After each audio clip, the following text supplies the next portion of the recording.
Let me know how the camera looks. What's up, parasites? Welcome to another Venom Vlog Live. We're going to talk about the new movie and kind of your thoughts about the new movie. And I just want to know, what you guys are thinking of The Last Dance. We got the trailer reaction that we did a couple weeks ago, and I have your comments, so I'm going to read some of those out tonight. And so I want to thank you all for being here. We're going on 6-7 years now of doing the Venom Vlog. So I'm excited to talk with you guys live, and like I said before in the previous version of this stream, and hopefully this one's working. But I said that I was almost canceled this, and I'm glad I'm not canceling it. Although I am having some technical difficulties tonight. So if you're here, thank you for being here. Appreciate it. And if you're here watching later, appreciate you being here later too. So let's see. Let me go back to my page. This is saying live.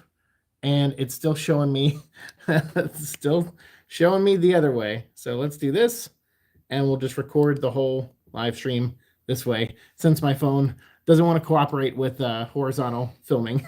So thank you guys. So yeah, this will change some things. Let me just move this down. Perfect.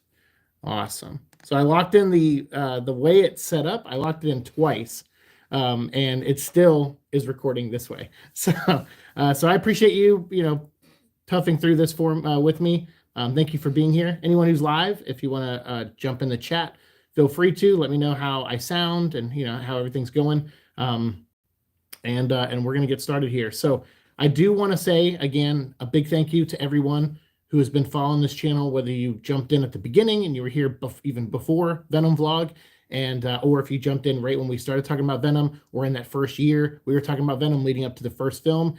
That was a really exciting time because, I was pretty much ready to give up on YouTube at that time. And I was like, all right, I'm just going to do like maybe, 6 more months, a year. What's up, Carrie? Okay, what's up? Good. Awesome. Sound video good? Okay, cool. So like I said, we're just going to record it, vertically here. So thank you for being here. I appreciate it.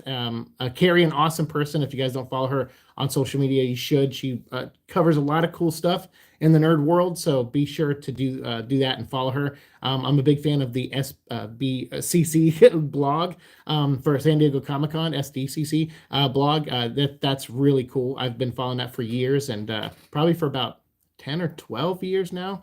So yeah, big fan of the stuff you do, Carrie. And thank you again for being here. And thanks for letting me know that I sound and everything and the video quality is good. So, I was going to give up on YouTube. I was pretty much like, all right, this has been fun. It's a nice little hobby, but I just don't have time for a lot of it and to invest in it. And then I saw that Tom Hardy was going to play Venom, and I saw this video of him training, the black and white video. I said, I'm going to record a reaction to this, and maybe I'll start a new YouTube show where I'm kind of like implementing, cooking a little bit better if I can, or learn to cook, and then also, maybe getting a little bit more shape if I can, and also follow, Tom Hardy and everything he's about and with this movie. I'm curious now how this movie's going to be with Tom attached to it. It's got to at least be fun to watch, and turns out it was. And that first year when we were making episodes, we were just going through, following every little bit of news we could. We were reviewing some early comic books of, the first appearances of Venom and stuff. And then eventually meeting Tom Hardy and meeting Todd McFarlane and, meeting Ruben Fleischer and going to the screening, like a private screening with Andrew and other people that I met, Wolfie and stuff. And it's been awesome. Like it's really, really cool. And I've had pictures that I've been posting. Thank you for the thumbs up. Appreciate it. Yeah, thank you.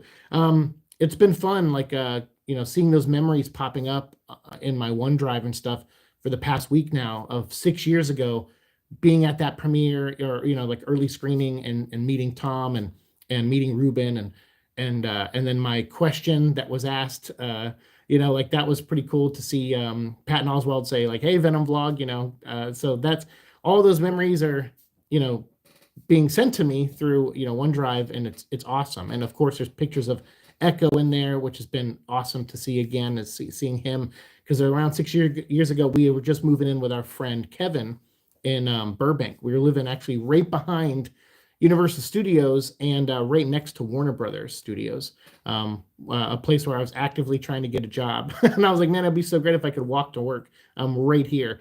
But that never happened, unfortunately. I went on the lot many times and did a couple interviews, but never got hired, unfortunately. What's up, Mia? How's it going? Hello there. Welcome.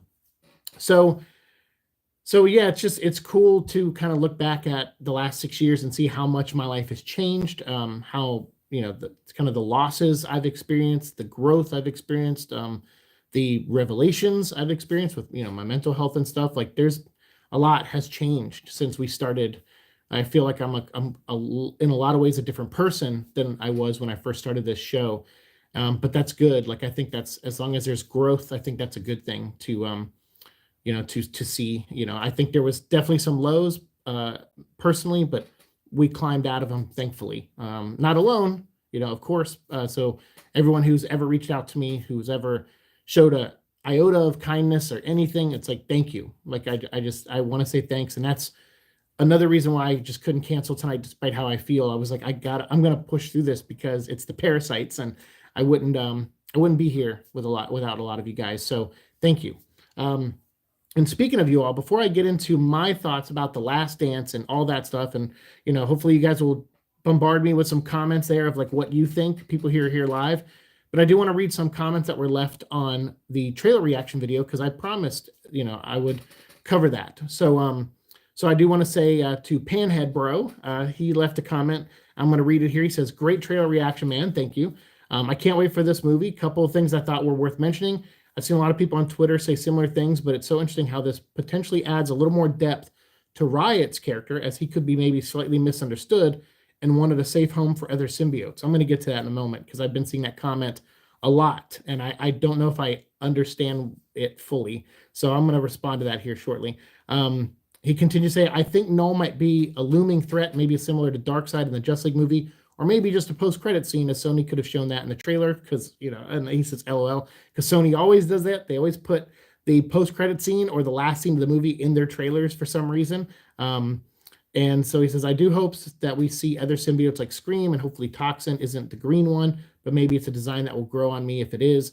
Also, is it just me, or does Venom look the best he's ever looked?" No, I agree. He does. Maybe it's the fact that he's in daylight, but he looks great. Yeah, he looks awesome in this one. Yeah, Venom looks fantastic. I also wonder how they will adapt the King in Black story, if that is what Sony is going for. They said this is the last Venom movie, but maybe they'll do another movie if that does well, or maybe through Spider-Man 4 or something, question mark. Makes me really curious what their plans are.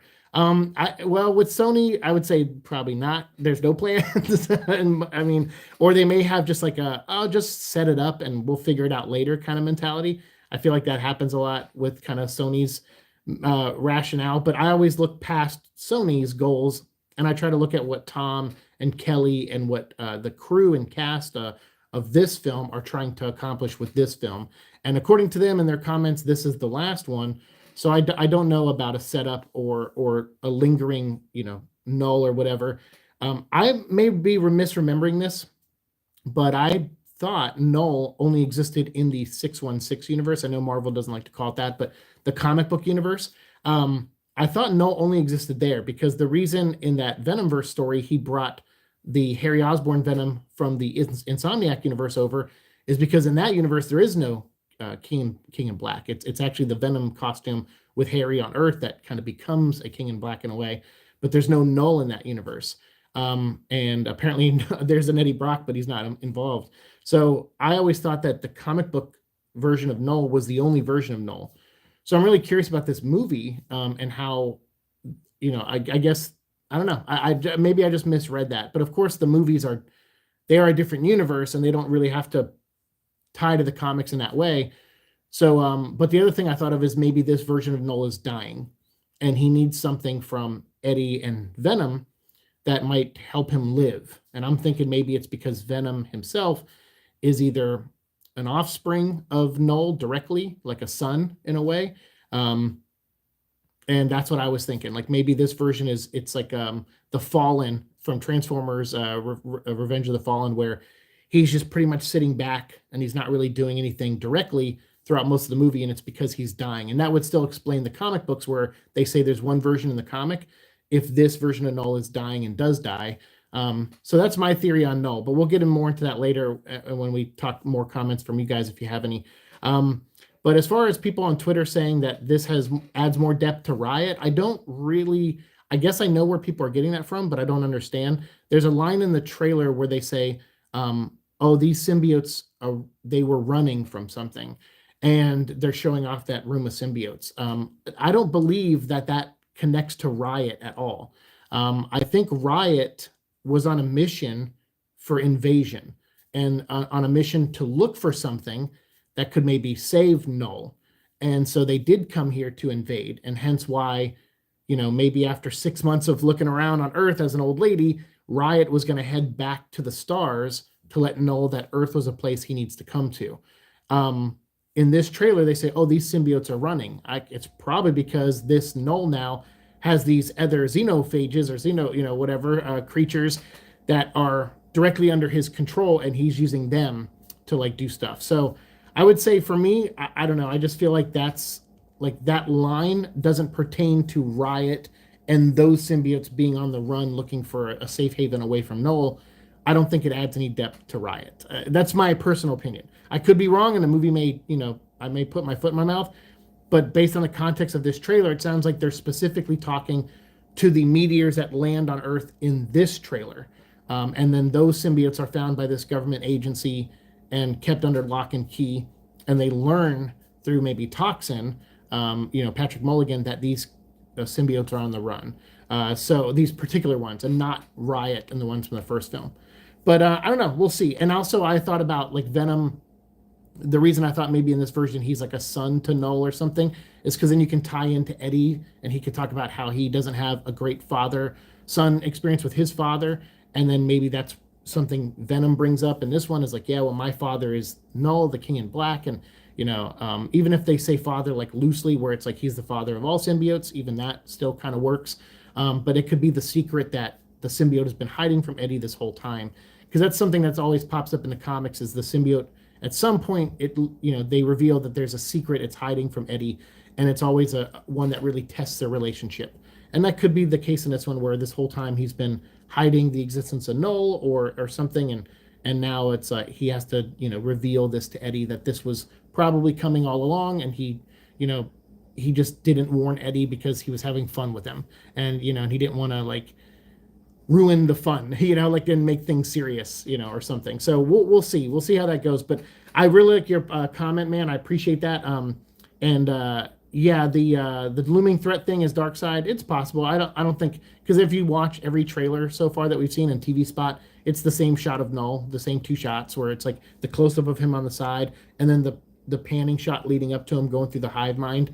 So you could be right. We may see not a lot of Null in this movie.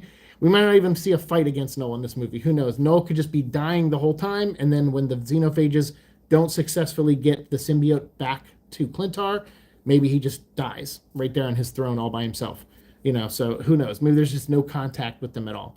You never know. So we'll see when the movie comes out, obviously. Bring it 215 says, I discovered your channel when the first Venom trailer dropped. It's dope to be alongside the end of the ride with you. I appreciate it. Thank you so much. It's exciting in a way to be at the end. I'm kind of glad to hear that the movies that they were saying they're gonna wrap it up, because I too wanted to wrap this show up. So it's kind of works, very serendipitous that we get to have that. So thank you. I appreciate you being here this whole time. That's a long time to watch a single YouTuber, and I'm very grateful. Even if you don't consistently watch, you come back from time to time. Thank you for still being subscribed and checking us out. I appreciate that. All right, so unless there's no comment, okay, I'm keeping an eye on the comments. So if Carrie or Mia or anyone jumps in, you can leave your comments. But otherwise, I'm going to just keep going through these, and then I'll give you my thoughts at the end. We have our friend Punisher GNR45. Looking through all the footage we've seen so far from the first two trailers, you can't really feel Null's physical presence at all. I agree. Like I just said, I don't think he will have a physical presence unless he channels himself through Patrick Mulligan, Toxin, at the end and takes over his symbiote to fight Eddie. I don't see him physically leaving Clintar, probably. Outside of the throne scenes, I feel like he's not going to be in the movie much at all, and will just be the Phantom Menace lurking in the background of the film. It could be, and I know people, and even the previous comments were saying like how they may save him for a Spider-Man 4. I hope they don't do that at all. Like, Null is not a Spider-Man villain. I know Venom is a Spider-Man character, and having Null as a villain could lead to Eddie joining that fight.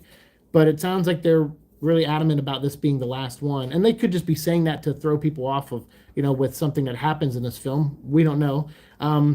but and who knows, they might throw money at Tom to see if he'll come into the Secret War movie temporarily. But I think a cooler, I mean, I would love to see that too, Tom with the other Marvel heroes and stuff. But I would also like to see like Joe Manganiello. Oh, I'm sorry, I'm butchering his last name, but him to come back as Flash Thompson Venom, as Agent Venom for Secret Wars. When I heard that thing thrown out there by fans, I was like, oh, that's actually a cool idea. So that'd be a cool thing to throw in for a Venom reference, in my opinion. If Tom and them want this to be the last thing they say, the last statement on the character, then I want that to be the case for them too, obviously. But we'll see. I'm sure at the end of the movie, I'm going to want more. I really like Tom as Eddie. He's awesome, and as Venom, like he's fantastic as both characters. So of course I don't want good things to end, but sometimes good things have to end. It makes me wonder if they're setting him up for the film or a future appearance where he's much more prominent in the physical threat of the film. All the talking about Sony pushing for Spider-Man 4 to be a multiverse film and know that Noel's reveal is very interesting. I'm not willing to place any money on Venom 3 leading to a bigger crossover with Noel as the main threat, but I could see that being a possibility, especially with those New York pickups. Yeah, we'll see. I mean, we'll see about the New York pickups, what exactly that entails. But as far as like, Venom in a crossover, like I agree. I don't. I guess my thing is like Noel is great in the comics. Like I don't personally find Noel to be an interesting character. He's kind of just powerful for the sake of being powerful. He's kind of like I don't know, like some characters that like villain characters where they don't have a lot of depth at the beginning, and then over years people will probably add more depth to Noel than what is already established. I find Noel to be very two-dimensional, so I'm not like super into Noel as a character. So this reverence I know a lot of people have for him, where they're like, dude, I would love to see him. He's so powerful. He's Avengers level threat and everything. It's like, yeah, he's powerful, but just Venom beat him. Like the Avengers and everything helped fight him and the Grendels and all that stuff, sure, but Venom beat Noel. Like one-on-one fight, King in Black, versus symbiote. Like, I mean, so yeah, I don't know. I think Noel is a Venom level threat because Venom was able to overcome the power difference between the two and win. So I think I putting him in another, crossover, or have Noel be something Spider-Man goes up against and Eddie shows up to help him. Like none of that sounds super appealing to me, to be honest with you. Carrie says, I'm with you. I think everything in these Venom films isn't about Sony's grand plans for the future, but just letting Tom and Kelly do whatever they want in their sandbox. And I think that's what it is. I think once the first Venom movie was a hit, they were like, okay, we want to do this Sony shared universe thing. But then Morbius didn't go the way they wanted. And then they got trolled into re-releasing it in the theaters. And so they lost even more money on the movie doing that. And then like Madam Web didn't really go the way they wanted. So I feel like Madam Web and Morbius, even though Morbius does make a reference to Venom in its movie, they and Craven, I feel like are going to be a different sandbox. That, if they can find a way later on, and if there's interest from Tom and other people to tie Eddie into that, maybe they'll do it. But I think for now, you're right. I think it's just the Venom sandbox because that in and of itself has been its own success. And they're just like, fine, like, okay, that's what people like. We'll focus on that. And I think you're going to see a gear shift after Craven, especially if Craven doesn't do well.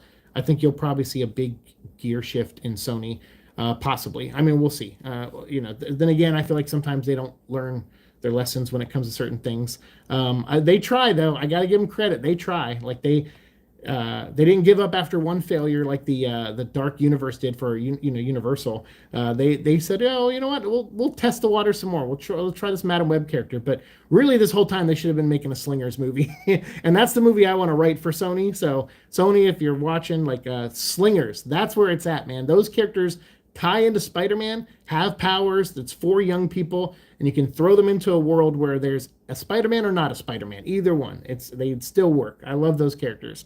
I think that'd be a cool movie or TV show, whatever. But yeah, so no, thank you, Punisher, for your comments. And yeah, I mean, I kind of agree with you on the Null thing. I don't want to see him set up a universe thing. Hey, what's up, Omar? Twisty, what's up? Back from the dead, Twisty. How are you? Twisty, fingers crossed. I don't know if they've announced any winners yet for the art contest for Venom, but hopefully we see our names out there at some point. we're not allowed to show our artwork. Everyone who's been asking about that, I showed like a sliver of the stuff that didn't make it to the final art piece. I showed some, like one of those, two of those images, the horse and stuff. Like I didn't end up using the horse. Like I couldn't make it work. So I put a glimmer of unused art on a post, one post in a Instagram story to let people know that I was entering the contest, but I didn't show really what the final product is at all. Like I wanted to keep that, has to stay under wraps because they said if you share that, it'll disqualify you. So I was like, yeah, I don't want to share what the final thing looks like or even really hint at what the final thing looks like. So that didn't go online at all, obviously, for obvious reasons. I don't want to lose for a dumb reason like that. But I know Twisty entered some artwork and some other people. I think it was Twisty, right? Oh, you weren't able to finish in time? Oh, no, dude.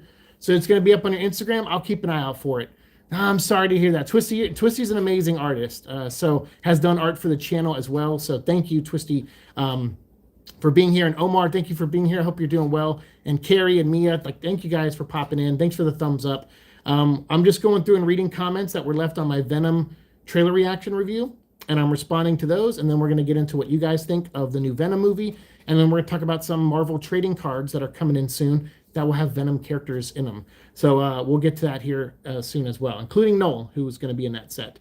But yeah, the art contest. So right now, I guess they said they delayed the announcement because they were able to bring in members of the cast and crew to help them pick the winners.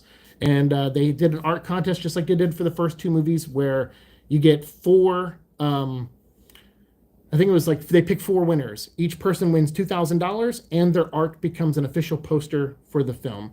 And that's pretty awesome. And right now they're showing off some fan art, but I think this is stuff that Sony specifically commissioned from people outside of the contest. I think, maybe not. Maybe they entered the contest, but they dropped a really cool digital poster today that was on their Instagram. It was amazing. It was so awesome. Happy to be here. All love, buddy. Hey, you too, man. Thank you for being here. Hey, what's up? Just watched Joker 2 with my buds. Hey, Tom, what's up? So without spoiling anything, what would you rate it 1 to 10? I haven't seen anyone review this yet. I'm excited to go watch it, but we just don't have time. Like tonight was my one free night to go do something fun, and I was thinking about going to see Transformers 1 and Joker as a back-to-back, but I don't think I'll be able to. So I think next week I'll probably go see Transformers 1 and Piece by Piece, the new Pharrell Lego movie. I'll probably see those back to back since they're like more, family friendly together, and then see Joker like another night. But yeah, the Tongo stuff isn't announced yet. Like 6.5 or 7 out of okay, cool. 6, yeah, awesome. Yeah, so the Tongo stuff, they, as of me starting recording this, they did not announce a winner. So that means I'm still in the running. So that's awesome. I hope that, but they said they got a lot of great art in, and I'm sure that's the case. And I don't know if ours will stand out as much as I hope it would, but I went with a very different vibe with mine. And then stuff I've done not stuff I've done recently. Recently, I've been doing a lot of street art and paintings and things like that. It's definitely different from my older stuff that's like strictly pencils and inks. So I'm really trying, to get that art muscle flexed a little bit. So you give it about a 6.5 or 7. Okay, cool. Our Transformers 1 is great. I heard Transformers 1 is also great. I heard a lot, and I'm so disappointed. We had tickets for opening weekend, and I had to cancel them. And then I was like, oh man, I was like, so I had that credit in with that theater to exchange for like another movie. So we will. But we already got our Venom tickets, so we're ready. We're very excited for that.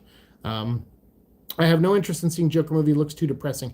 Well, the first one was really tough to watch, and when they get to the moment where they reveal something about his childhood, that was very. I didn't realize it was triggering to me, I guess, because when I watched it in the theater, I just bursted out crying. And then, sure as anything, a couple years after that, we get our diagnosis. And thinking back on moments like that, I'm like, I get it. I get why I have these reactions to those things about childhood trauma now. It just makes more sense. I mean, of course, I always just thought I had a lot of empathy and feeling bad if I heard about something that a child went through traumatically, but then when I saw how connected I was to that, I'm like, Jesus, okay. So I have to be careful with Joker because that first one, as much as I enjoyed the film as a film, it is tough to watch for me. Twisty says Transformers 1 is really good. The marketing didn't do it justice. I agree. That's what I hear. I mean, I heard that's exactly what I heard. So I heard the people are saying the marketing was really bad because they try to market it strictly as like a, Super Mario Brothers. Not that there's anything wrong with that movie, but just kind of like that level of kid movie. But it turns out there was like a lot more depth to the movie than even that proposed in the trailer. And I can't wait to watch it. I really, as a lifelong Transformer guy, I cannot wait. All the posters they revealed this week look incredible. Love the Xenophage. Yeah, that one on the plane, that's a cool one too. Someone was saying like the hand was wrong because it only had like 4 fingers. I think one of the fingers just got cut off, hiding behind this finger. I've done that at times when I'm drawing something, but I also think it could be a bad Photoshop job. But yeah, TF1 is incredible. There you go. That's all I need to hear. The Parasites love Transformers 1. That's good. Joker 2 is honestly more depressing in parts, but it definitely has more cheery moments regarding the musical numbers. Oh, cool. It's all perspective. That's true. That's very true. All right, let me get to these last comments on the trailer reaction. We have our friend Georgie says, Venom gambles, Venom fish, Venom riding a motorcycle. Oh, there's Null too. Wonder how they'll turn out since Daddy Donnie wasn't a fan of the first movie. Yeah, so speaking of Donnie Cates, like, I don't want to say too much about that, really, because I don't want to get into that, but I think I saw him post, like, if you put Venom backwards, like if you turn the logo around, it kind of looks like it says money. And he posted that, I think, like, just referencing like, hey, this is you guys are using characters that we created. I'm, alluding to him finding out that way. Now, I didn't take it that way. Some people were like, they had news articles like IGN or someone was like, Donnie Cates and Ryan Stegman both learned together that Null is in this movie through this trailer. But then I had heard something that opposed that, and I was like, oh, that's interesting. Like, well, so how is, who do I believe? Do I believe the headline from this article, or do I believe what I had heard about him maybe knowing something before, and without like breaking anyone's trust or anything. So I was just like, oh, okay, is that true? And then I think Donnie like reiterated later, like, and I don't think he saw my post at all, but I think he saw that article and reiterated later that he might have known something because he might have been a consultant, which I was like, oh, okay. I'm like, so if he like read, or he said he read something and kind of consulted on something on his Twitter. So I was like, oh, okay, well, that is different. Like, okay, I go, so then he might have known and just had to keep it a secret. But I think his point was more like, maybe some form of compensation or something. And I don't know how that works. So, like, I don't know what his contract with Marvel was, because a lot of times when you do contracts with comic book companies, you can create 10 new characters, like Jeff Johns with, Green Lantern, when he did that. And if you don't have a contract that says, you get some kind of compensation if those characters ever go into other mediums, then you just don't get compensation if those characters go into other mediums. That's just how it is. But what you always hope for, if you don't get compensation, is at least a credit saying, that a special thanks of some kind. And hopefully that will show up in this movie, because I don't think Insomniac's Spider-Man 2 game, they didn't thank Ryan Stegman or Donnie at all. And I think that's really shitty. I think that sucks that they didn't do that, because they pulled a lot from their story, a lot of visuals from Ryan Stegman's art, a lot of story beats from the King in Black and the Null stuff. Like, they pulled a lot. So to me, I feel like credit was due there, and Insomniac didn't give it. And that kind of colored my perspective of Insomniac a little bit. I loved hearing Tom Hardy rap as Venom today. That was fun. And the Busta Rhymes thing, yeah, for sure. I hope the full song is Busta doing some verses. And of course, I hope there's an Eminem song at the end. That'd be cool. Yeah, we'll see, because Eminem did the first two. It'd be cool to see him come back. I do love Busta Rhymes, though. I also wish Czarface, like, Tom's a big Czarface guy, so I'd love to see Czarface on the soundtrack, too. I can speak firsthand. I can speak firsthand that my buddy created certain characters and didn't get any notice or credit. See, that's the thing, is absolutely, you said your buddy Duncan, and yeah, that sucks. Like, that really sucks. That's the one thing I liked working for Omar. Like, Omar would always in the contract say, because Omar always had, like, when I worked for him, he always had these visions and plans for his comic books to enter another realm of existence, like Xenoglyphs as an animated series, or Thaniel as like a noir film or something. Like, he always had these visions to transfer that to another medium. And so he would always include in the contracts if this happens, like, either this, you get a percentage of this or that, later on. And I always love that about Omar. Like, you were always really honest about that, up front. And I that's always been one of the things I've loved about you. People in production never notify the characters. It's fairly common practice, sadly. Yeah, and that's what I mean too. Like, I feel like people working on stuff in those realms, it's sometimes not even their job to reach out and touch base with a content creator, or not a content creator, but like a character creator, or someone that could link them together. So yeah, that's a shame when that happens. It is common practice. You're right. All the Sony movies so far, I've credited all the creators for Venom, Carnage, Morbius, and Madam Web. So I hope they'll credit Donnie and Stegman. I hope so too. I mean, yeah, of course you want, in a perfect world, it'd be great to compensate them in some way. But again, Sony's a business too. If there's no contract saying they need to be compensated, they're not going to do like something like to win like moral points or anything.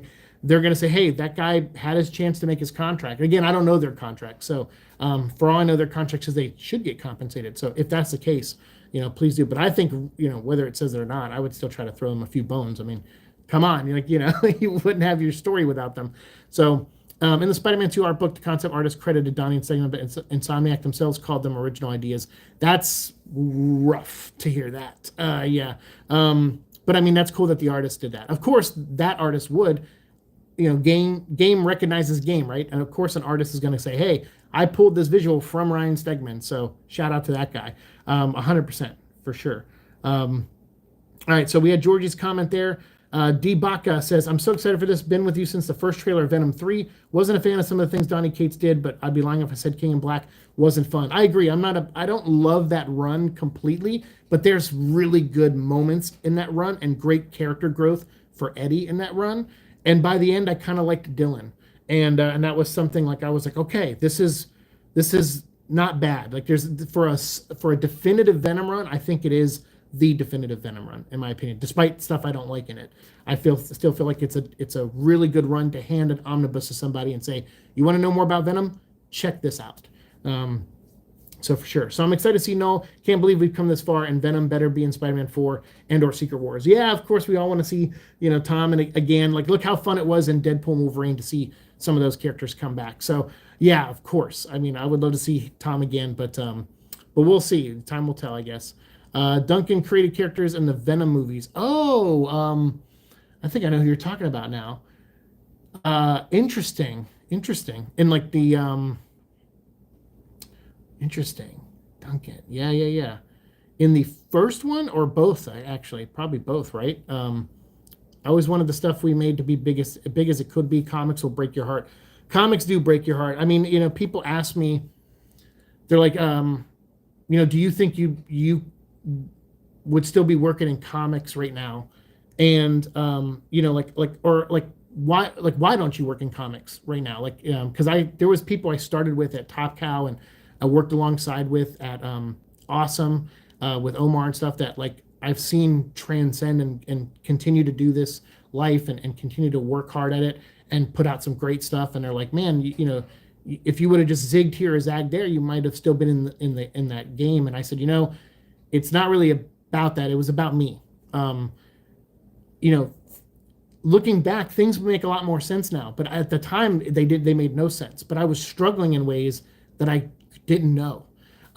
There was a conversation that apparently was had between me, well, not me, and someone at Top Cow that I didn't ever have full awareness of. And I think, there's a side of us, an alter that just wants us to be happy. And so if he saw an opportunity to do what he thought would make me happy, he would take it. But if I struggled, he would cut a cord really easily because he doesn't want us to struggle. And with my suicide attempts, there's that, he didn't want me to get to that level while still not revealing himself for years. And so I didn't know any of this was happening at that time. So I was really going through a lot worse than I thought I was. I think I'm just dealing with like depression, and which is already tough enough. And then also aneurysm stuff. And then, trying to connect to my mom and a lot of other things. Like, so you find out this other stuff, and you realize, man, like I haven't been well for a long time, actually, despite how I come across. Like, so so no, I couldn't have, because comics were breaking my heart, and it wasn't because of anything Omar did or Top Cow did or nothing. It was all because I couldn't do that on top of struggling. Um, and so I don't think I would have. I don't think any reality. I don't think I toughed it out and still work in comics. I don't think it worked out in any reality for me. But I'm not like upset by that, because I'm still pursuing stuff. I'm still writing stuff. I'm self-publishing stuff when I can. I will have an art book that will come out. Neverland has already been sent digitally to the backers, and then I have still to finish that last book, um, which is even harder to do now when we work 3 jobs and I'm still trying to do YouTube, and like we're doing a lot. And we just got a health update recently that's like we are doing way too much to our mind, and it's wearing on our body. So we're the struggle isn't over, unfortunately. So until then, until I get in a good place, it's probably best that I just do things at my own pace without stressing. And the thing about comics is there's deadlines, and I don't know if I could handle deadlines right now. I'd have to do everything up front. I'd have to get a head start on a bunch of stuff. So, but it would be my dream to write a Venom comic book, like an annual one-off storyline. I really want to write a Venom Moon Knight one-shot. I would love to write that. Now that I am going through what I'm going through and kind of have a perspective on what it actually is to live a life with alters and a voice in your head, Venom has. So I'd kill to write like a one-shot comic starring those characters. I would probably do it in 3 stories. I would have a Jake Lockley teaming up with Venom. I would have a Midnight Missions, Mr. Knight teaming up with Venom, and then I would probably have a Moon Knight Hunter's Moon teaming up with Venom. And you could do like, Eddie Venom, Dylan Venom. You could have different Venoms. You could have Black Costume Spider-Man in one of them, and kind of do this story through time with the characters, and that way you get different interactions with the different alters. Could be, I don't know. I have a lot of ideas for that storyline. Let me read a random rhymes comment real quick. But yeah, thank you. We've come a long way, and thanks for being here since the Venom trailer. Like, I mean, again, I see that comment a lot. People are like, I came in on the Venom 2 trailer. I came in on the Venom 3 trailer recently, and then Venom 1 trailer. Like, those trailer reactions, did a lot for bringing people into the channel, which is awesome. So thank you. Hey, whoa. Don't donate to me. I'm gonna cry if you do that. Carrie, thank you for the $20. You're amazing, by the way. You're a really cool person. I'm glad I met you online. Thank you for reaching out to me and writing me. You've been awesome. Like, you're a newer friend, but I've known about your work for years. So when I met you through, I think, Andy, or you came across this channel, like, you've been awesome. Thank you. Pretty much what I've been doing with the money that comes in on this channel is saving up for the dog fund. So that is in a savings account being saved for the dog that we're going to try to get for Christmas. But we have to stop working so many jobs before we get a dog. We were going to get one by now, but we're working 3 jobs. Like, I have a job, Blue has a job, Purple has a job. Now there's a chance I am applying for a new job at my current job. I just started this job about a month and a half ago. But they're looking for an artist to do promotional stuff for them. And I am going to apply to that job. And I don't know if I'll get it. I don't know if I have the credentials I've never held the title of graphic designer before, but I have worked in marketing, and I have done marketing, and I've done my own YouTube channel, thumbnails and art and graphic design. And I've done stuff like that. I've hired artists to work for me, to do stuff for me, and poster designs and shirt designs. And so I know enough to where I feel comfortable to apply to the job. I just don't know if I'll get it. But if we get that job, if I get it, Purple, he's quitting his job probably, like, because Blue is on the verge of getting a promotion at his job. So that's already going to be a struggle balancing those two. So it's going to be a lot. So Purple would be the one that we would, because he just works a desk job at this company. So that's an expendable job in regards of like the kind of money we'll make at the other two. If if I get this job and Blue gets promoted. So it's just, it will, you know, and the thing is, Purple tried to make more money at that job and they didn't, you know, give him the opportunity. Which is, you know, I personally hate the shit out of that. Like, I think took it a little bit better than I did. I think he's more of like, okay, they don't want me. That's fine. It's not a big deal. But for me, like, I hate that when you're a really hard worker and you do really, really well. And someone looks at you and says, well, you're really good at this role, so we don't want to give you a chance at another role. Like, I hate that so much. Like, that's how I interpret it anyway. Maybe he didn't, but I did that way. And I'm like, yeah, I hate that, because you are the right person for that job. Like, your attention to detail is way more than mine. Like, so whatever, rant aside. But Random Rhyme says, we are chocolate, we are happy, we are funum. Thank you, Random Rhyme. And Carrie, I thank you again. You're amazing, and thank you again. I really do appreciate that. Thank you. Always one of the stuff we made to be. Yeah, I agree, and I think it will. It will get there. Like, you're still out there grinding and doing your thing, and you're making those connections, and something's going to come of it. I know it. Hard work. I believe hard work pays off. I believe that with every bone in my body. Even if other people who you work for don't believe that, I believe it, and I know Omar believes it. So. They even credit Donnie and Stegman and Venom 2 for the Carnage wing concept art. Yeah, because they, you know, which is funny because the wing concept existed before Donnie and Ryan, but still, that's fine. Twisty says, remember Jackman said he wouldn't come back, and look where he is now. I have some hope. There you go. I mean, yeah, never say never, right? That's true. And they brought him back in the best way. I love Deadpool and Wolverine. You're a strong person. You've clearly grown a lot. If you ever want to talk, I'm here. Hey, $20 and the kindness, like, thank you, Carrie. I will, definitely. That's good, man, that you're working on it. You are extremely brave fighting all this and trying to balance everything. I don't think I'm brave. I think it's just hard-headedness and stubbornness. I think it is. But that would be sick. I hope that happens for us. Love, buddy. It's hard. I'm with you. Hey, thank you. And thank you, Carrie. And hell yeah, thank you, Carrie. I appreciate that. And thank you to these guys who left comments on this video. I got four more comments left, a couple quick ones. Let's go through these real quick, and then I want to hear you guys start telling me what you guys think of Venom. What's one thing you really hope for in Last Dance, and what is, you know, like your thoughts on Null? Like, you know, I know some of you probably agree with some of the stuff I said earlier, but let me know in the comments right now. I want to see them. I sent you a work in progress what my concept would be. Check it out after live. I will, for sure. Thank you. Let's see. Proofan says, good reaction seek. Must admit, I never really liked Kate's Venom, though. Prefer the 90s era, but the trailer looks awesome. Yeah, and this looks like it's combining, I think, Bizarnage. He made a really good, if I can shout him out, he makes really cool little short videos, I think on TikTok, but then puts them on YouTube, too. I've only seen a couple, but, like, his stuff's, he's really good. I mean, obviously he's a huge fan. They're probably bigger than me, actually, way bigger than me.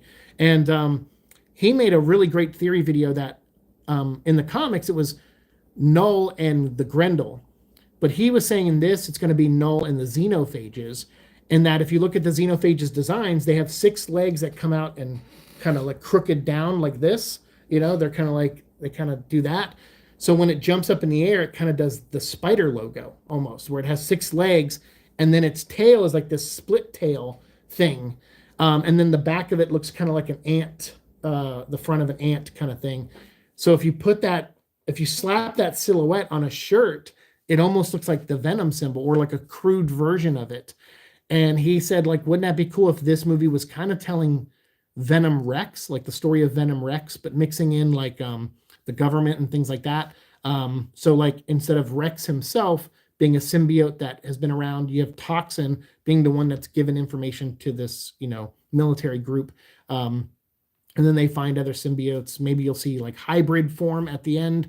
Maybe you'll see, you know, Scream, other characters, like, you know, who knows? Maybe we'll see a full-on symbiote invasion where the xenophages come down and the symbiotes decide, hey, Venom is fighting against these things and he's going to lose.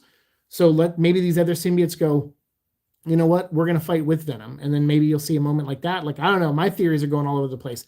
I think you're going to get a moment like that where Eddie actually inspires and Venom inspires, and they become not losers, they become leaders. I think that would be a cool moment. I think that would be a good full circle moment where Eddie is a guy who constantly makes bad decisions, and same with the symbiote to some extent. But then maybe this time they go, you know what? We're going to do the right thing here. Even if it costs us our life, we're going to do the right thing. And I'm curious if that moment will happen in the movie, because that's, as a writer, that's where I would like to see the characters go. But I don't know if that's, we'll see if that's what happens. But yeah, I'm excited to kind of see like if Bizarnage is right, where it's like instead of the Grendel, it's the xenophages, and they're kind of the dragon type characters. Because remember in the comics, it's actually a dragon symbol and not a spider. And that would be cool if they just replace that with the xenophages. So yeah, although there's a great interview out there from Let There Be Carnage, I think, where someone asked Tom about the Grendel, and he thought they said Grundle, and he said, "Wait, there's a Venom symbiote called Grundle," and he started laughing. He's like, "We got to put him in the next movie," and but obviously it was Grendel. But I was like, "That's funny. That'd be great if as a joke, if a symbiote showed up and called himself Grundle. That'd be awesome." So our friend Andrew says, Singleton says, "Okay, that trailer had me with some emotions and thoughts. 'Tis the end of the road by the looks of it. Zero, way to go, Purple. Damn decent of you." That was nice. I think that was because Purple gave up his evening. Sometimes I offer Purple a night to front because he mainly only exists. Blue went through this too, and I can't believe we did it again with another alter, because I thought I learned my lesson with Blue, which is Blue for a while was only existing at his job at Harley Davidson. He was only existing there. So afterwards, he would get home, say hi to to Ace and to the pup, and then we would switch soon after, and then I would take over and do my stuff at night. And that was kind of the balance we were trying to attain. But then when Purple came and there was more, alters got curious about out here and what life is like out here, he started going to that job, and now he just is at that job. And so every day it becomes like Groundhog's Day. Same for me. Most of my days I'm just here at the apartment. When I'm fronting, I'm just here. I just see this apartment. And usually it's at nighttime, or late evening, where I see the sun going down maybe. And that's my existence. And his is always during the daytime at a job, at a desk. And it wears on you, like it does. And so that's why I was like, I need to work some kind of job. So the job I have, sometimes they only need me like 2 days a week. And it's nice. It gets me out of the house though. And it gets me out of the house, talking to people and being social again, which is, I think you need that, because I think I was starting to forget how to talk to people for a while and have conversations. So that was really cool that a night I offered to Purple, he said, "No, do your Venom trailer reaction," because I guess while he was at work, our phone was blowing up of people literally texting us going, "Oh my God, did you watch the new trailer? The new trailer?" And he's just like ignoring. He's reading them, going like, "Jesus, like all right, I'll give him control." So that was really cool of Purple to do that, to give up his one time to be free outside of work, and he was like, "Nah, you do your thing." That was big of him, and for a guy that I get into it with a lot, it was nice of him to do that. Andrew continues, "I hope to God that Null image is like a flashback or something. Maybe Earth or Venom have the key to reviving him. I have long maintained I hate Null as a modern active character. Him as part of the Clintar mythos is honestly amazing. Him as a physical villain, though, dude's a hot topic reject. He's lame." Yeah, I kind of agree. Like, I would like to see him like a past thing, where he was dying or he did die or whatever. And the xenophages are just trying to carry out his last orders or something. And like you said, maybe it's something to revitalize him or just crown a new King of Black. That could be the thing where Null isn't even a threat in this. He's already gone, and it's just about Eddie becoming the new King in Black. We'll see. That Twilight Zone story with the gremlin on the plane, that had to be an intentional callback to that. Yeah, I was wondering about that with the airplane thing in the trailer. Yeah, for sure. I get the hate for Whedonism's quippy humor, but I love the banter between Eddie and Venom. They bicker like a married couple, and I adore it. I'm here for that. 100%. I love the dialogue between the two. I wish the comics did a better job at capturing that, because the movies do an amazing job. That's something I would write more like I would take inspiration from Kelly's scripts and Tom's performances. If I wrote a Venom comic, there would be a lot of inner talking. And that's because firsthand I know what that's like now. And I would also implement that when I wrote Moon Knight too. I think that would be fun to kind of have those characters interact for one single storyline, with both of them talking internally as well as externally. Venom Horse, I'm also into that. He says, I want a giant resin statue of that. Please, I want a statue of that. It looks amazing. Give it to me. I want my bank account empty and the banks of several other people, for sure. Yeah, no, that'd be awesome. I wouldn't buy it because we're trying to whittle down stuff for in case we move again. But yeah, I'm all for a Venom Horse statue for other fans for sure. Is Carnage still alive in there? Am I misseeing things? I think Carnage is still in there. I think he ate Carnage. And if you remember how that went in the comics, eventually Carnage had to come back out. So I'm hoping that's a thread that pays off in this movie. If it doesn't, it's fine. But I would really like to see a moment where Venom is just getting beat down, and then all of a sudden he, Carnage arms come out of him, or a Carnage head, like Venom the Madness, where like Carnage heads come out of him, or him and Carnage merge and become anti-Venom, or they do something like that. Like whatever it is, even if it doesn't make sense, I hope that thread comes back. So yeah, we'll see. And I didn't like the trailer song. Then again, I'm holding out for a cover of Painted Black for the Symbiote Invasion movie. Yeah, so Painted Black is, when we first started the Venom vlog, that was our theme song, was a cover version of Painted Black. But yeah, I would love to see that. I mean, I love that song, obviously.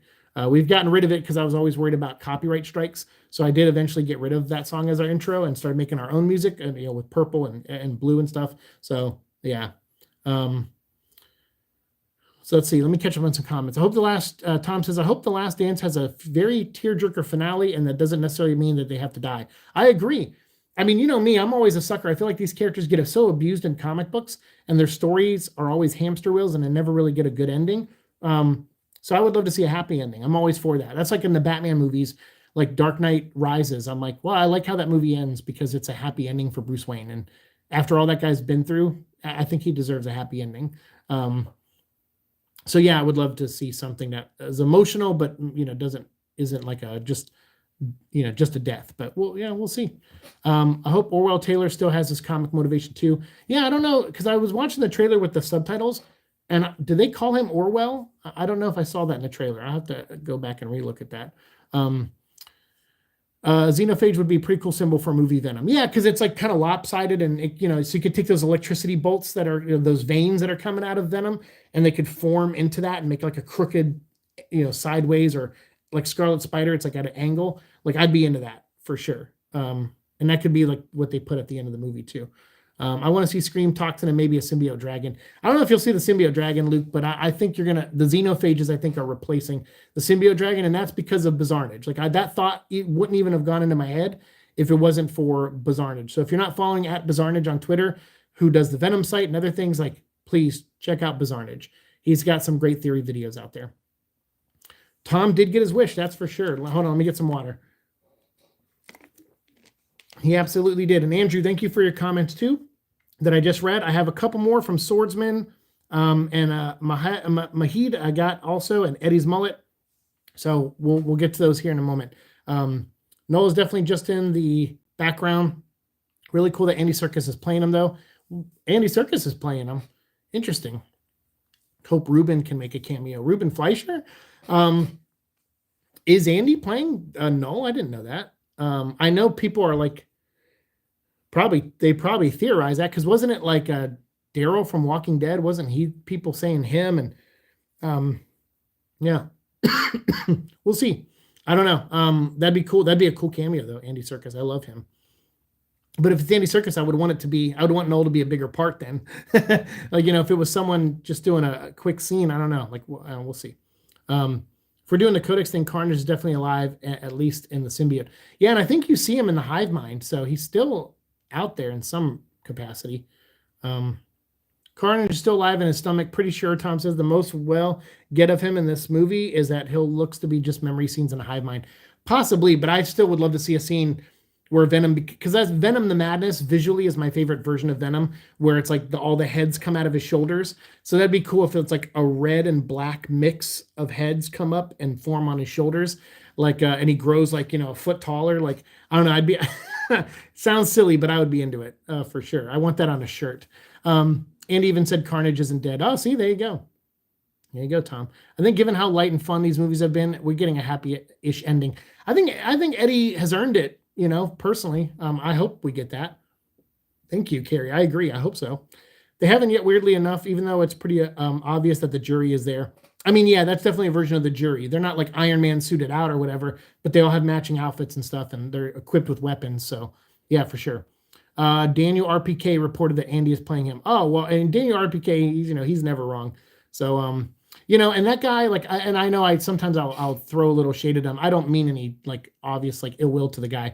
I just see his name gets used a lot. People send me stuff, and with Sony, he's been like 50-50. With other Marvel stuff, his accuracy has been, at least the stuff I've noticed, has been higher. But with Sony stuff, he seems to be 50-50. So I always take that kind of stuff with a grain of salt. So that's the only reason I just know his name. He's the guy who, when I get texts and messages, it's mainly him. So I've gone to his account a couple times to see the other things he posted, but I've never really like introduced myself to that guy or reached out to that guy. But I've heard he's nice though. I had a friend who said, "Hey man, you said something on a podcast once about him," and I said, and I guess it came across more negative than I meant it to. I think it was supposed to be a light jab, but it came across more negative. And so they called me out on it. And I said, well, I didn't mean it like that intense. And I'm sorry that it came across that way. That was probably my saying it. I didn't mean it that way. And I said, because he's like, hey, he's actually a really nice guy. And I'm like, I have no doubt about that. Like, I have no doubt that people who love comics and love movies enough to go out there and put themselves out there and talk about them frequently are cool people. I don't doubt that. I just his name gets brought up a lot, so that's why I wanted to comment. But since you just brought him up again, yeah, I guess we'll see if he's right this time though. But to me, at least from what I've seen, because obviously Sony news I follow, so if I see his name get brought up in Sony news and something doesn't pan out to a comment he made or something he theorized or said was going to happen, then I take note of it. I don't think any circus thing is official, but there's the rumor, and given he's at NYCC on Saturday, after that. Sony panel on Friday. Oh, that's cool. So there's Sony panel on Friday, and you said Andy's going to be there on Saturday? That's cool. I do want to see a sense of carnage ripping out of Venom's stomach. That would just, like, face hugger kind of thing. That'd be awesome. I think it's hybrid thing with Riot tried to get Venom. He got bigger, so I believe we'll see Venom with a new set of powers. Yeah, because Riot did. He absorbed Venom, and he did show off some new things, and then Eddie separated them again. Or with Anne's help with turning on the rocket ship, right? So, yeah. So, Venom needs to start displaying some of those new abilities. Maybe that's another secret that Venom is hiding from Eddie during the storyline, where he's going to reveal, hey, man, we actually have some weapons to fight back with. You're just not going to like those weapons because they're carnage weapons. So we'll see. Swordsman says, while I'm a big fan of Null and Donnie's run, I think Sony may be flying too close to the sun, and it would be better for them to stick with the 90s material that they've been adapting. Null isn't something you can just throw in. Not only is he an event tier character like Thanos, I don't agree with that. He's supposed to cap an Eddie's transition from anti-hero to full-on hero. I do agree with that. And the rest of the Marvel Universe really recognize both his efforts and the symbiotes to redeem themselves. With all that context, Null is just going to come off as even more shallow. I mean, that I agree with too. Like, I don't think Null's a very deep character. I feel like there's stuff to explore with him in future from other writers in the future. But I don't know if I agree that he's only can be an event tier character. I know it led to him in the comics to be an event tier character, but it's still at the end of the day, the Avengers fought at him a little bit, and Thor fought him a little bit, but Venom defeated him. And the Avengers were really just there to like fight off the dragons and to prevent the city from, falling into catastrophe. So to me, like, I don't know, I don't have that same takeaway with Null. I think he's perfectly okay just being a Venom villain, in my personal opinion. But the key to it is what you said, Swordsman, which is he has to be part of the transition from Eddie, from anti-hero to full hero. And I think in these movies, Eddie has kind of been like a sloppy anti-hero in a way. And I think, as a guy and a symbiote trying to find their place in the world. And I think this could lead to that. This third movie could lead to them becoming superhero status fully, and being accepted, because obviously they're in the run in this movie. And I think they wouldn't be on the run if it wasn't for that, so there's a lot of things in this movie, like in the trailer, Venom says, see, I told you I can fly, when he creates like a Fortnite glider, parachute to bring Eddie down to Earth safely after they fall off the plane. He's like, I told you I could fly. And I feel like that could be a running joke in the movie. So that way at the end, when Eddie and the symbiote grow wings, maybe Carnage wings, you never know. Maybe they grow wings and fly at enemies and take them down. That could also be like a running gag throughout the movie that has a payoff in it, where he's like, I told you I could fly, I told you. And then he finally flies at the end, maybe even flies them to space, back to Clintar. So I don't know. We'll see how that pays off. But I noticed that line in the trailer and was hoping for like a lead up, like bring it up 2 times in a movie and then pay it off at the end kind of thing. Again, I think of things as a writer and stuff. So, and that is a trope thing that isn't a lot of writing. And I do tropes. Like someone was like, yeah, you really shouldn't put tropes in your stuff. And I'm like, yeah, but tropes are recognizable and they also help you get to places. And I heard this really great quote from the guys who created South Park, where when you're writing a story, you don't go, this happens, and then this happens, and then this happens, and then this happens. You write it where you go, this happens, therefore this happens, but then this happens, so this happens because of that. So you have to write it that way. You can't and then everything. You have to but and however and therefore, and that makes a story feel organic and connected. And I may squeeze some tropes into things because tropes are recognizable elements in stories that people can connect with. But I also like to deviate, but I don't like to deviate just for the sake of it. It has to work for the story.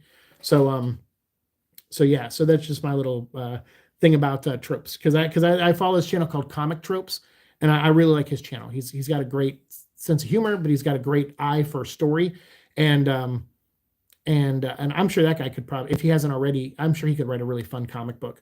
But he talks about tropes and how some of them can be used well and some of them, aren't used well. So yeah, Eddie's Mullet says, one movie for Noel, I have no faith. But see, to me, I that doesn't hurt my, opinion, because in that regard, because I know it's not, I mean, he's in one movie, sure, but they've technically been building him up since the first one, because Riot said in the first one that someone sent them to Earth. So his presence has kind of always been felt since the first movie. And then who knows what Patrick Mulligan was talking about in the second one when his eyes were turning green or whatever, and he was talking. I still don't know if Noel was talking through him, if, or something, or, I don't know. We'll have to see. Because remember, Toxin is special in the comics because he was like number 1000 in his bloodline or some crazy stuff like that. But you can easily twist that in this movie and say that he's special because he's kind of Noel's grandson now. If Venom is Noel's son, and then he had Carnage, and then Carnage's offspring is Toxin, then there's a timeline there that connects directly to Noel that Noel would have an interest in. So that could be something, that connects Noel to them. Because it's like, what does Noel want from them? What does Venom have? Did he take something from Clintar before he got sent with Riot and brought it to Earth? Or is his bond and Eddie's so special that it's exactly what, Noel had? Maybe Noel was a symbiote and another life form combined in this universe that were perfectly bonded and lived for 1,000 years. And now they need, an heir to the throne. And that's why they want Venom. You never know. I don't know what we got to see what the movie has, but yeah, so Noel being in one movie to me is like, he's not that deep of a character in my opinion, as of right now in the comics, to, build him up to a Thanos level, movie. Visually that would be cool. I'm sure people would like to see the Avengers fighting symbiotes, but to me, it's like, it's fine. It can work just for the Venom movies, in my opinion. But we'll have to see. I won't know fully until after I see this movie and rate it myself. My head said, Faraj says, my boy Carnage is still alive. There you go. He does. Yeah, I think so too. And apparently Andy Serkis said the same thing. All right, let me catch up on your guys' comments. Twisty says, I think it's hybrid thing when Riot tried to eat Venom. Oh yeah, we talked about that. Yeah, I mean, that could be for sure. A recent problem is people making posts using credible leaks like Cryptic 4K Qual, saying things they never even reported, which is annoying. Yeah, there's a couple of things on Twitter, and this also to give credit to Daniel RPK. There was 2 times I saw someone credit him and say that he was their source. They didn't tag him. They just put Daniel RPK. And because they didn't tag him, I was curious. So I went to his account and I didn't see any posts like that. And I said, yeah, that's not cool to like credit him for something you said. And that's the other thing I hate about journalism too, is people say, oh, it's been reported that this is going to happen in the Venom movie. But then when you look into what was reported, it's just some site like that making something up and not tagging Deadline or Daniel RPK or someone else and saying, oh, I got this from Variety. You go to Variety and there's no post about that at all. And then they didn't tag Variety either. And it's like, so they're just straight out either trolling or lying or whatever, trying to spread misinformation or whatever they're trying to do. But it's ridiculous, so I try not to give those pages too much, shine the spotlight on them too much. I try to just ignore them. But to credit Daniel RPK, like, I have to see him post it. I can't, I'm not going to just see someone say that he posted it and then count that against him. That's not fair to that guy. So I will go to his account and scroll through and see if what is being reported is actually from him. But yeah, in my personal experience with him, I feel like with the Sony stuff, he can be like 50-50 on. I mean, maybe more, maybe 60-40. Just the stuff I've seen, it's been like 50-50 with him. So that's why when sometimes people say, like, if I see a post from him, I take it with a grain of salt.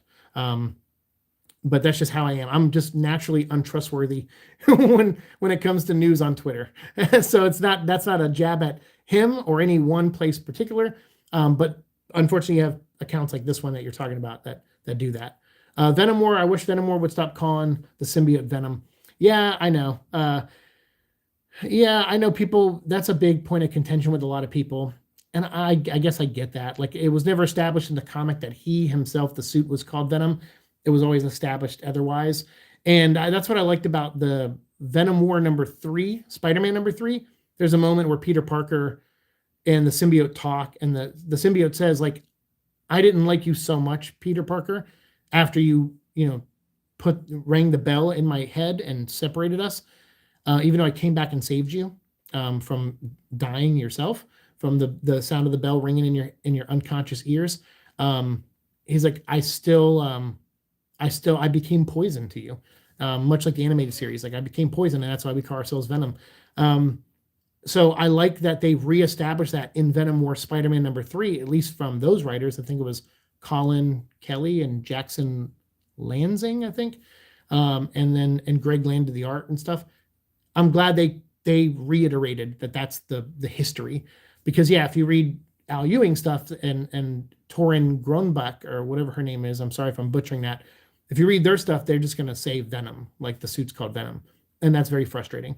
And that's also should be on the editor. I think they have a new editor, Jordan White, I think. Devin Lewis, I don't think he edits some things, but not completely Venom anymore. So I would put that on the editor too. Like, the editor should be catching stuff like that when the scripts come in or when the lettering comes in. Or someone should, editor assistant, someone should be doing that. So anyway, let me catch up on. So Jay Terry on my video says, best superhero movie trilogy since the Tobey Maguire Spider-Man films. Tobey and Tom both without a doubt nail their comic book counterparts. I agree. And it makes me even happier since I'm a huge fan of the characters in the comics as well. Sad to see this trilogy end, but I'm super excited to see how they're going to conclude it. Let's freaking go. Yeah, thank you, Jay Terry. I agree 100%. Everything you just said. You took the words right out of my mouth. I really love the Tobey Maguire Spider-Man films, even though I'm questionable on the third one and some of the interpretations of some of those characters. The movie's still about forgiveness, and it kind of works with the theme of the black costume, because Spider-Man, Peter, acts out of character in that movie because of the black costume, and then by the end forgives his villain because he hopes others will forgive him. And even if he doesn't get that forgiveness, he still gives it to Sandman for probably the most heinous thing of all, which is being there when Uncle Ben died and being part of that. So, I don't know. There's some things that worked in Spider-Man 3 for me personally, and then some things that didn't. But I don't completely hate that film. I think the only Spider-Man movie I really despise really is like Amazing Spider-Man 2, but I still feel like that gave us our best Spider-Man costume, and I still love Andrew Garfield. Like, I thought he was good. He's a good Spider-Man, and I liked seeing him again in the newest one. 12 Cool Dude says, man, I just want to avoid this movie, but Noah's in this, and I bet Donnie and Ryan didn't get any royalties. Probably not. I mean, it doesn't seem like it, according to their Twitter anyway. But hopefully something. Like, I really hope to see their name in the credits. I just found out today that my name will be in the credits of a video game, and it's one I'm a big fan of, and I'm deeply in love with. Apparently, we were huge fans of it pre-Aneurysm. I did play it on a friend's console. Well, I watched him play. Did I play it? I think I played a little bit, but I got motion sickness because of the colors. So I kind of had him play it and just looked away from time to time. But it's called Legacy of Kain Soul Reaver. And they're re-releasing 1 and 2 remastered for $30 coming out in December. And my name will be in the credits for that, but not for anything I did miraculously. I didn't add anything to that universe. I would have loved to, but I donated to the Kickstarter because they're continuing it as a comic book series, and they did a Kickstarter for the comic book. And they said, hey, so they announced today, hey, since you donated to the Kickstarter, we're going to put your name in the credits because that is, helped keep the brand alive, and we appreciate that. So we're going to make a special credits for all the backers, and we're going to put that on the game. So that's really cool that Seek Donnelly's name is going to be in the credits for Legacy of Kain Soul Reaver 1 and 2. I'm just like, that's awesome. And my name's also in the credits of my friend Kevin's movie, the Second Coming of John Cooper. So if you haven't seen me post about that, look up at John Cooper Movie, I think it is, on Instagram and Twitter. My friend Kevin's, who I lived with when I started the Venom vlog, I moved in with him. Me and Echo moved in with him. Like I said, behind Warner Brothers, next to Warner Brothers, behind Universal. We lived over there in Burbank, and I moved in with him. And that guy that I lived with, who used to work for Howard Stern and did a lot of great stuff, does the Mad Scientist Party Hour podcast that I've been on more than a few times, playing D&D with our friend Alex and Shuddy Boy and Jeff and everything. Like Kevin made a film with a bunch of comedians in it called The Second Coming of John Cooper. And it's coming out. It's going to be at the Kevin Smith Film Festival thing that he does, the Smodcast thing, and they're going to show it there. And he's done some other screenings in LA. So if you're in LA, check it out. Look up John Cooper Movie, see if you can get to a place where you can see it. Very funny. And for some reason, he put me in the credits. I don't know why. Still, I don't know why. I know I was living with him when he was writing that and another movie. I don't want to say what that is in case he ever releases it.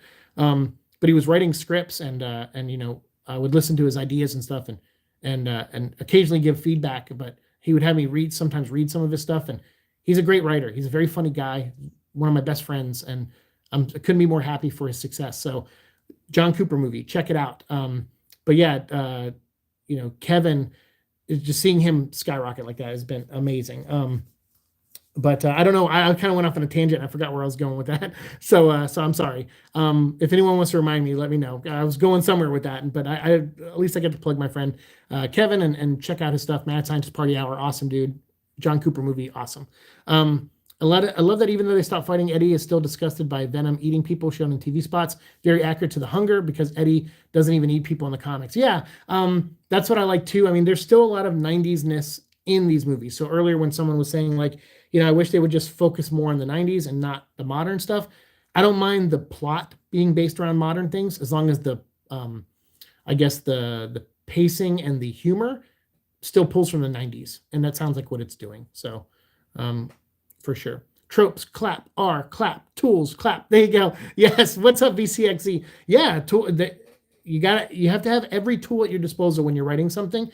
And if the tool doesn't work, you can invent a new tool. Absolutely. You can jerry-rig something to work for the story. But absolutely, tropes are tools. 100%. That's awesome. Null is just there to give Eddie an arc in the comics. Hard to ruin that. I mean, that's how I feel. Like, yeah, if Null exists in this to progress Eddie in some way, then he did his job as a villain, as a character, and pretty much on par with what he did in the comic books. It may not have the spectacle of him fighting, the Avengers or whatever and fighting Thor, but it's still going to be awesome. Carrie Dixon says 100% there's a difference in real reporters and random leakers. Drives me insane. Yeah, I agreed. And the leaking game is that's just a universe I don't understand, because to me, I don't know if I could. You've seen it on this show. Like, I've proven it now for 6+ years, which is if I put something out there and it's not the right information and someone tells me, I'll either delete that video or I'll make another video saying, hey, that last video I made, it turns out I wasn't accurate, and I'm sorry for that. It's easy to put out wrong information. That's why I try so hard not to. But it still happens from time to time. It's easy to do it sometimes. So that's why sometimes Blue, like he likes to go on Twitter a lot more than I do. He'll just retweet stuff. He'll go through. So if you ever see me one day just holy crap, he retweeted about Transformers and trading cards and Venom and all this stuff. He just looks through stuff that are of our interest and retweets them just to keep our page active. Really, I only go on there and I'll tweet an actual tweet, and that's me.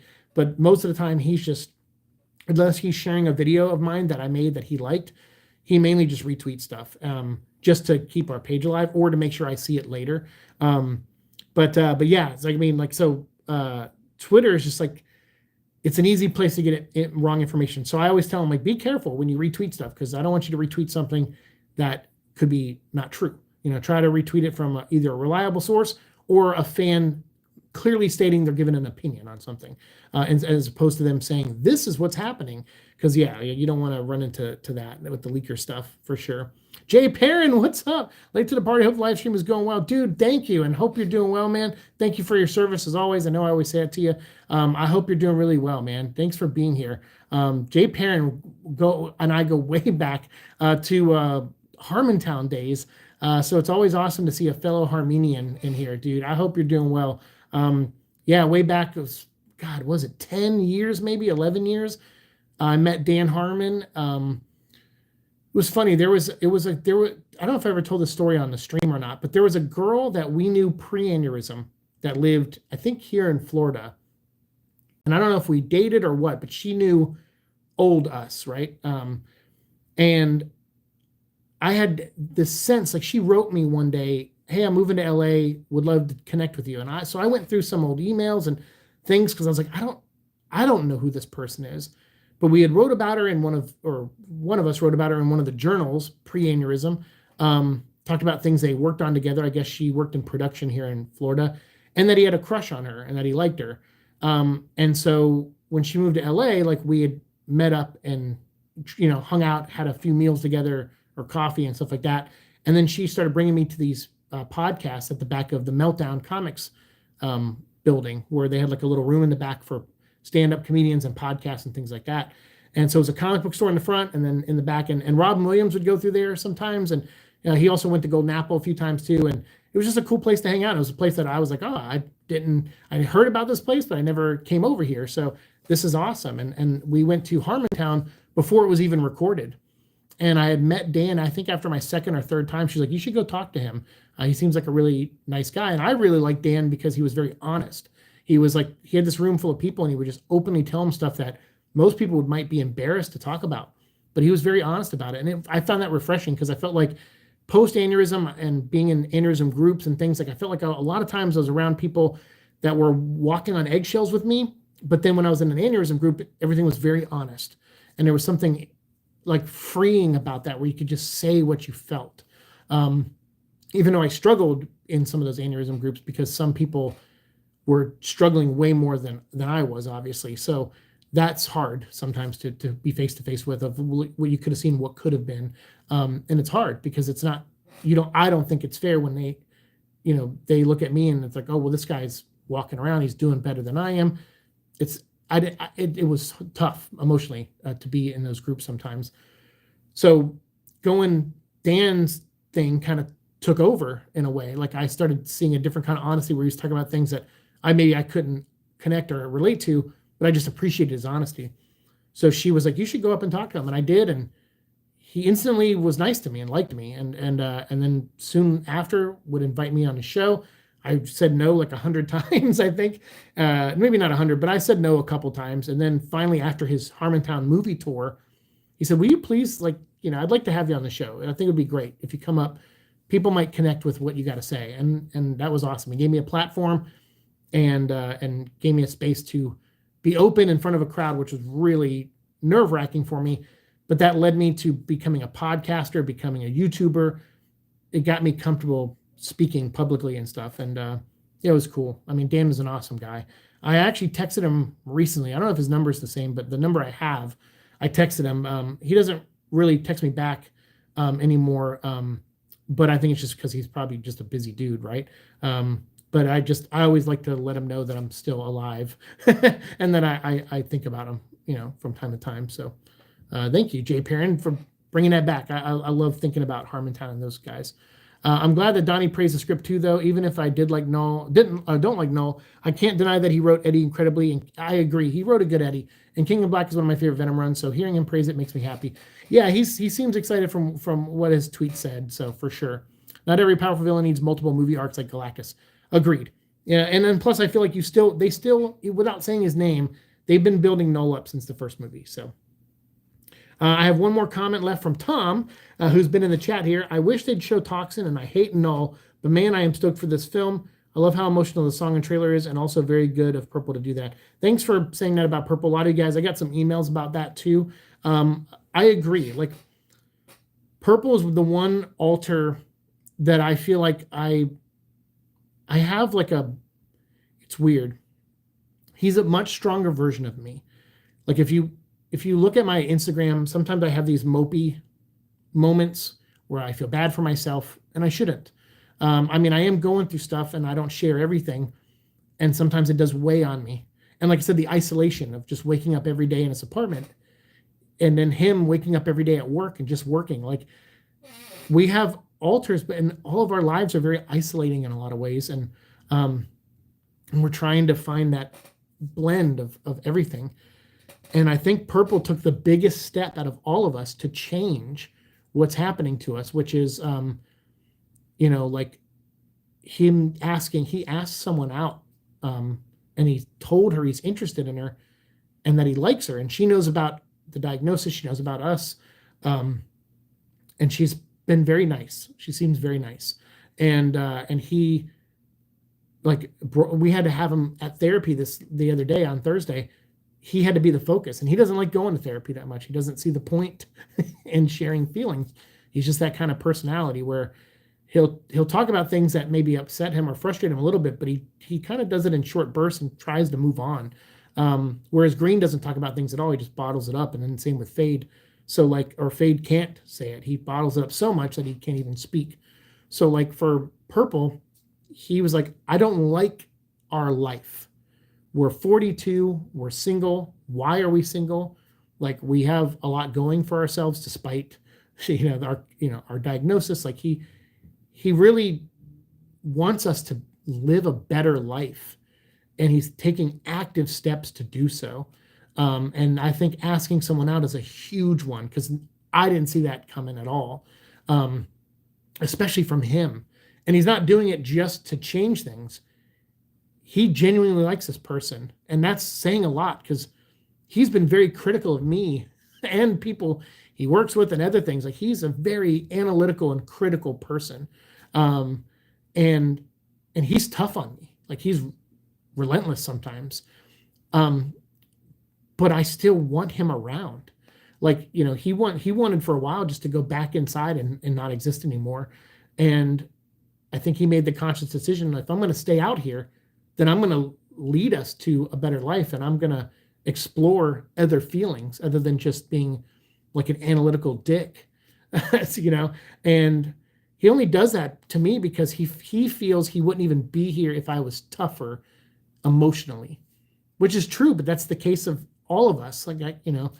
That's our whole condition, is that there's some things some of us just can't handle, and there needs to be an answer, a way to deal with that in one of us.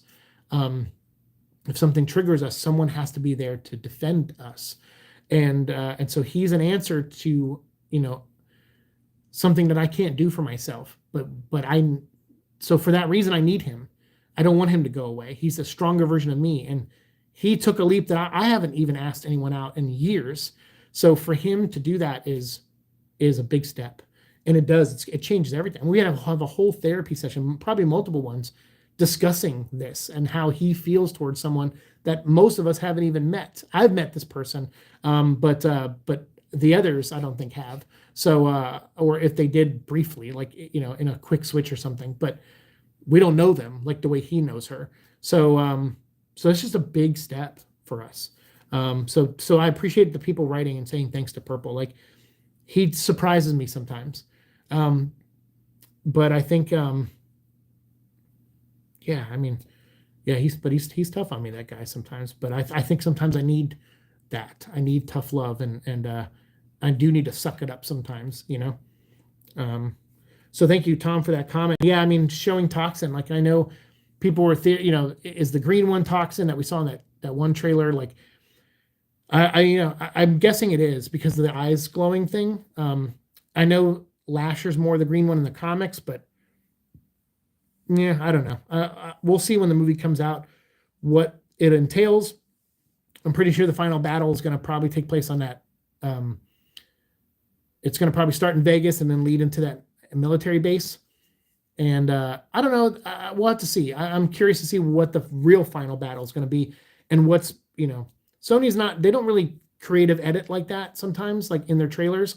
Like Marvel will cut out full characters that are like in Civil War. You see those characters running at each other, but there's no Spider-Man. There's no other. They take out a couple characters. Sony doesn't really edit that way in their trailers. So I think what we see is what we're getting. But I am still curious to see how that all fits in context in this movie. So we'll see. We'll definitely see. But thank you all. Thanks for the 6 likes. Thanks for the viewing and hanging out with me and talking with me.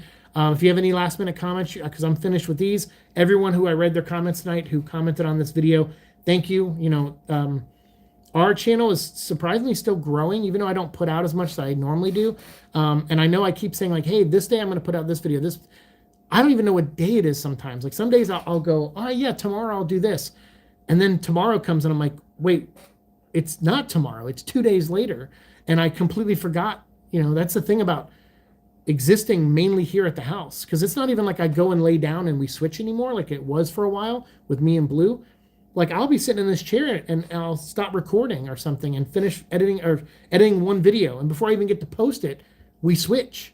And then Blue has to like do his job or work or someone else comes out for a little bit, not Purple. He does. I mean, we're trying with him a little bit. And I think now with this dating thing, he will, but like maybe Green will come out and do a couple push-ups or clean something or cook something for us, pre-make some meals for us for the week.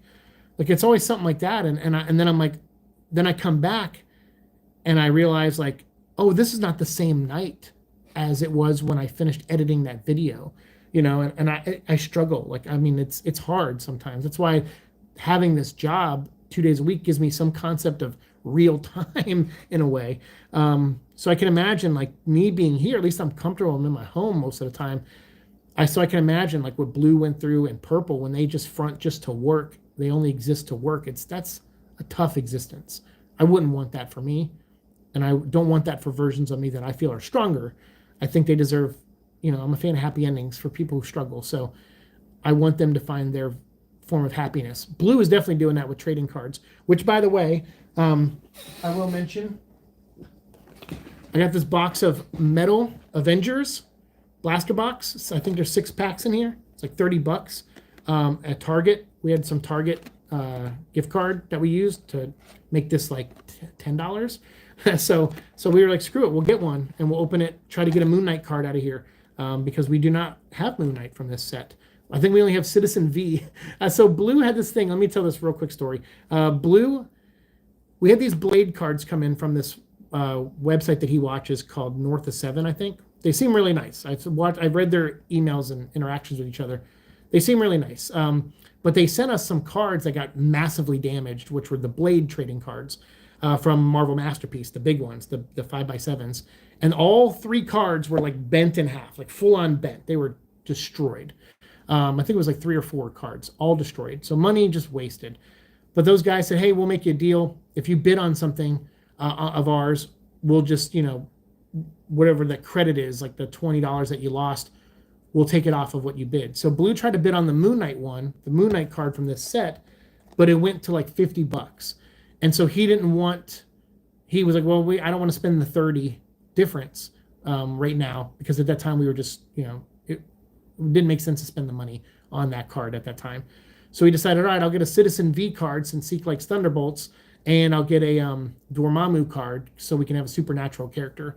And what ended up happening is North 7 said, dude, if you would have won the $50 for the Moon Knight card, we would have just washed it probably, or given you more of a discount on it because we feel bad that the cards got damaged. So instead of getting a card we actually wanted, we got Citizen V cards, which I do like the Thunderbolts, but I don't really care about having a Citizen V card from this set. So I said, well, hey, Blue, like, why don't we do this? Why don't we get one of these and just hope we get a Moon Knight card in there? So that's what we're going to aim for. So that you'll see that video. We'll unbox that. Probably a video will go up on Monday night or Tuesday night. We also have the Wolverine Fleer Ultras that are going to go up on Monday and Tuesday or Wednesday as well. We have 2 more videos of those to post finally. And then Blue ordered us Marvel Annual 23 to 2024. This is the last Marvel Annual set that Upper Deck's going to make, and there will be Null cards in it. There will be Red Goblin cards in it, Toxin cards, I think, Sleeper. Summer of the Symbiotes is an insert set that's going to have like Flexo and other characters that never got trading cards before, I don't think. So there's going to be a lot of rookie cards for symbiotes in this series. So he ordered us a hobby box and 2 blaster boxes like a month and a half ago and has been paying them off. So next week is our final payment on them. And then they're going to ship out. They're going to ship whether we're going to make the payment either way, but they're going to ship out and we'll probably get them by the 14th of October. So definitely look out for that. We're going to be opening those on the Seek and Night show, but there could be some Venom stuff in those episodes. So yeah, be on the lookout. And if so, maybe I'll clip that and we'll put it on the Venom vlog or something as a short. But yeah, there's going to be a lot of cool symbiote cards in that series. So we'll definitely cover that on the show here. But again, for everyone who's still stuck around, the 7 thanks, the $20 from Carrie, like Tom, Jay Perrin, Twisty, Carrie, VCX, everyone who came in. Thank you, like from the bottom of my heart. Like really, thanks for supporting the show all these years, for putting up with the vertical filming. I don't know why I wouldn't do horizontal today. I don't get it, but thank you for doing that, for toughing it out with me. And for people watching later, I hope you enjoyed. We're at the 90-minute marker. I think I better get going. I'm really tired. I'm starting to lose it. And I don't know how much longer I'll be me. I'm going to try to edit something tonight if I can, but I have a feeling I'm going to zonk out here shortly. So thank you. Thank you for letting me talk about this movie. I'm excited for it. I'm excited to see what they do with it. Obviously, with Null, how much of a part he's going to play in it. I already said my thoughts on that earlier. What role Toxin will be. Will he be a friend or villain in this? I don't know. Like I said, I'd hope to see a part where Eddie and the suit Venom inspire the other symbiotes that ran away to fight back. That would be a cool thing to see, where it's like, oh my God, Eddie's dying. No one's there to save him. And then, a couple of the human characters we see in the movie, maybe they bond with the symbiote and fight back. And maybe you get one that looks like Scream. Maybe it's Juno Temple's character. Would be cool to see her turn into Scream. And then just kind of do that, Clark B, I think, and then also Chewie, to see those characters maybe become symbiotes to help Eddie fight back against the xenophages or Toxin or a version of Null or, whatever, or, if Carnage comes out and reforms or something, who knows? Like, there's so many things that could happen, but, my mind's going everywhere, but I'm trying not to do too many fan theories. You know how I feel about those, where if you come up with a really good idea as a fan, chances are that's probably not going to be the thing in the movie, so it ruins your expectations. So I don't like to dampen my expectations. I want to see what Tom and Kelly do with this, what their vision is, and take it for what it is and what they give us. I'm really looking forward to seeing that. And we're only 3 weeks away, so hopefully we'll have some more, Venom vlog movie-related content coming soon. But I'm trying to save some episodes because we're covering the Venom War. We're going to do more of those in shorts. I have like 15 of those videos I have to make. I have been keeping up with Venom War. I think it is one of the biggest piles of shit that Marvel has put out since Dark Web. So I'm not a fan. But there's a couple moments in some of these like tie-in books that are pretty good, like Venomous with Black Widow and Flash Thompson. Some cool moments in that. The Wolverine book I kind of liked a little bit too. I like Kev Walker's artwork. So yeah, I'll give my theories and comments on those in shorts coming up. I was hoping to have some done by tonight, but just not able to right now. But I did record a bunch of them, so y'all start pumping those out, trying to catch up to Venom War where we are. But yeah, that main book sucks, and a lot of the side stuff sucks, and it does not make me want to buy anything else from Al Ewing Venom related. So I am not going to buy all new Venom for sure. I'm going to skip that book, and plus the show will kind of be over by the time that book starts coming out. So maybe I'll do a short on issue 1 and check it out, give it a shot.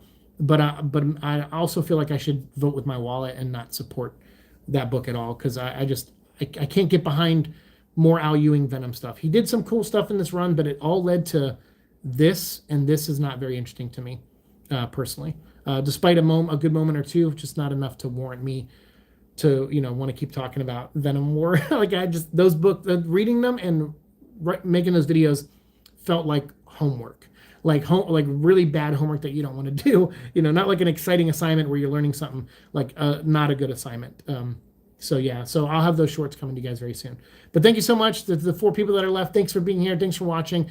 Everyone watching later, thank you so much. Carrie, again, for the donation. Amazing. Like I said, that's going to go to the doggy fund, so I'll make sure it goes there whenever that next payout comes through. And to all of you, keep being parasites, keep being awesome. We still got 23 episodes left of the main Venom vlog show to make. Probably at least another 50 Venom vlog shorts that we'll probably make between now and the end of the year, thanks to Venom War. But we'll get there, and we'll say our goodbyes in December after the Blu-ray comes out.